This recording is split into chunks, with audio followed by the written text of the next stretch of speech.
នអើយរះខ្ពស់នៅឆ្ងាយសំឡឹងស្រញញឹមក៏ប្រឹងដោយវងធាក់ស្រី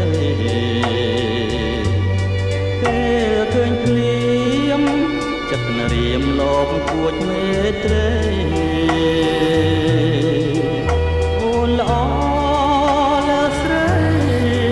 ផុតនិស័យបងប្រាថ្នា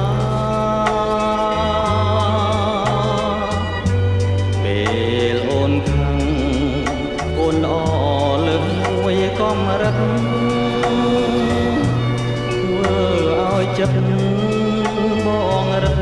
តែគួចស្នេ